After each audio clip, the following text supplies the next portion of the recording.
Salut à tous, c'est Didi Jukan et aujourd'hui on se retrouve pour une nouvelle vidéo sur Minecraft. Tout de suite avant de commencer la vidéo, j'aimerais m'excuser car la dernière vidéo j'avais dit que je referais une vidéo prochainement mais j'ai vraiment pas eu le temps.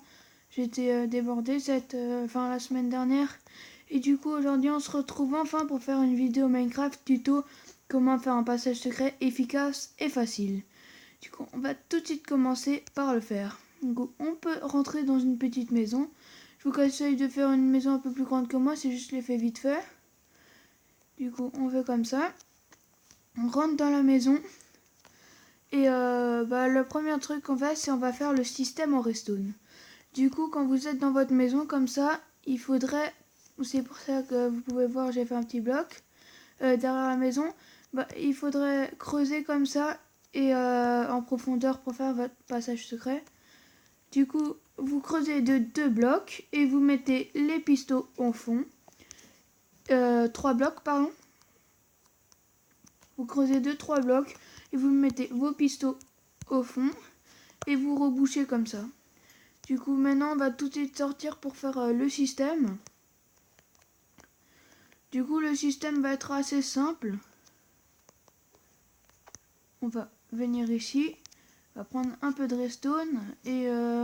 ce qu'il faut faire, c'est que vous voyez là, il y a les 2 pistons, un là et un là. Et il faut mettre un bloc au premier piston et mettre la redstone. Et vous pouvez voir que ça alimente les 2 pistons en même temps. Du coup, vous allez faire un fil de redstone qui relie jusqu'à un truc de votre maison qu'on va faire maintenant. Du coup, on va aller dans la maison. Et ce qu'on va faire, c'est qu'on va prendre un chaudron. On va prendre un comparateur aussi, c'est très important. Une torche de redstone. Après, on va prendre un seau d'eau. Un seau d'eau, c'est pas ici. Je cherche le seau d'eau, désolé, je m'y connais pas trop sur cette version. On prend un seau d'eau et je pense que ça serait tout. Du coup, vous pouvez mettre votre chaudron comme ça. Et ce qu'on va faire, c'est que derrière votre chaudron, vous allez casser le bloc comme ça et vous allez mettre le comparateur. Et veillez à bien mettre le comparateur dans ce sens-là avec les deux pointés vers le chaudron. Après, tout de suite derrière le ah, j'avais oublié les répéteurs. Donc vous allez aussi prendre des répéteurs. Et voilà. Du coup, tout de suite derrière le comparateur, vous mettrez un répéteur pour augmenter la puissance. Et là, vous pourrez faire un petit truc en redstone. Après, il faut prendre des blocs. On va remplacer par ça. Du coup, après, vous allez placer un bloc comme ça. Et de l'autre côté de ce bloc, vous allez mettre une torche en redstone. Et celle-ci, vous allez la relier à votre ancien fil de redstone. Du coup, ça va alimenter votre fil de redstone. Du coup, votre passage secret va se refermer. Là, on voit rien. Du coup, on va s'occuper de reboucher tout. Après, si vous voulez, vous pouvez cacher le fil de redstone qui se trouve derrière, mais vous n'êtes pas obligé. Et maintenant, ce qu'il faut faire, c'est que là, vous voyez votre chaudron. On peut vraiment voir qu'on voit aucun signe qu'il y a un truc en redstone derrière. Du coup, vous allez remplir votre chaudron et le passage secret va s'ouvrir. Et après, là, vous pouvez construire votre petit passage secret. Du coup, on se retrouve, je vais faire vite fait une petite éclipse pour construire mon passage secret. On se retrouve tout de suite après. À tout de suite. Bon, les gens, du coup, on se retrouve. Du coup, j'ai un peu amélioré le passage secret. Enfin, niveau du chaudron et tout, j'ai rien fait. Mais j'ai fait le système pour sortir et tout. Franchement, je trouve c'est nickel. Et voilà, du coup, je vais tout de suite vous le présenter. Du coup, ce que j'ai fait aussi pour que ça soit un peu plus propre, j'ai fait pour cacher le système de redstone en même temps, j'ai fait un truc comme ça. On a l'impression que c'est la deuxième pièce de la maison, mais c'est pas grave, après vous pouvez l'arranger comme vous voulez. Du coup, quand on arrive dans la maison avec le chaudron, bah, on met l'eau dedans. Après, on arrive ici. Et ici, c'est le plus intéressant. On descend. Et après, là. Après, vu comme ça, on a l'impression que c'est super compliqué, alors que non, vraiment pas du tout. C'est vraiment très simple comme système. Du coup, c'est un système de sortie. Du coup, le premier truc qu'on va faire, c'est que on va descendre. Alors ici, on va positionner un piston ici qui monte vers le haut, comme ça. Et au-dessus, on va mettre un slime. Ce slime va nous servir à nous propulser vers en haut pour qu'on remonte. Du coup, là, on va faire un petit circuit en redstone. Et pour retarder le circuit de redstone, il faut mettre deux répéteurs au 4e tick.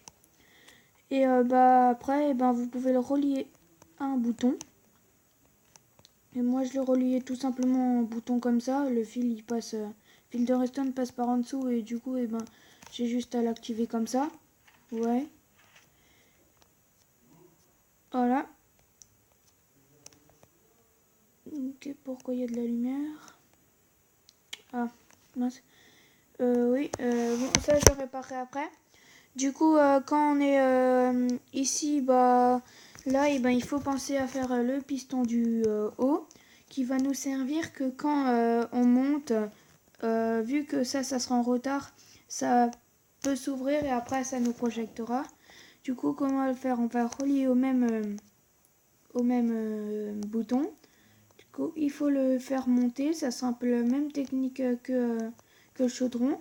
On le fait monter, on met un répéteur, puis on met une torche de redstone pour inverser le courant. Comme ça, il est toujours actif le piston. Et on va mettre un slime. Pourquoi un slime? Parce que si on est un peu obligé de mettre un slime, parce que sinon le slime, en fait, la propriété c'est que tous les blocs qui sont autour lui collent. Du coup, on est un peu obligé de mettre un slime parce que sinon le piston serait ici à la surface pour fermer. Du coup, on mettra un slime avec un bloc d'herbe dessus. Et ça, on peut le reboucher comme vous voulez. Et je vais juste prendre un four, un truc comme ça, pour que ça se déplace pas. Et après, vous pouvez faire comme ça. Comme ça, ça se remarque pas trop. Du coup, voilà. Et on va revenir à l'intérieur. Comme ça, après, le slime, ce qu'il va faire, c'est que quand le piston va se désactiver, du coup, ça va enlever le bloc d'herbe. Enfin, ça va le retirer. Et du coup, vous pourrez sortir. Et après, ça va refaire avancer le bloc vers là. Du coup, bah voilà. Du coup, je vais tout de suite vous montrer comment ça marche. Du coup, là, on descend. Du coup, vous vous positionnez sur votre slime du bas. Puis vous activez le bouton. Là, ça va s'ouvrir et ça va vous projeter et ça va se refermer. Voilà. Du coup, bah là, on a fait notre système de sortie. Après, je vous conseille de faire des genres de trucs comme ça pour camoufler. Parce que le problème, c'est que sinon, le slime, si vous mettez un bloc au-dessus de l'autre piston, et le slime, quand il va se rétracter, il va prendre l'autre bloc avec. Du coup, voilà, c'est la fin pour ce tuto. Moi, je vous dis salut à tous. C'était le tuto comment faire un passage secret simple et rapidement. C'était DigiCan. À la prochaine. Salut à tous. Ciao, ciao.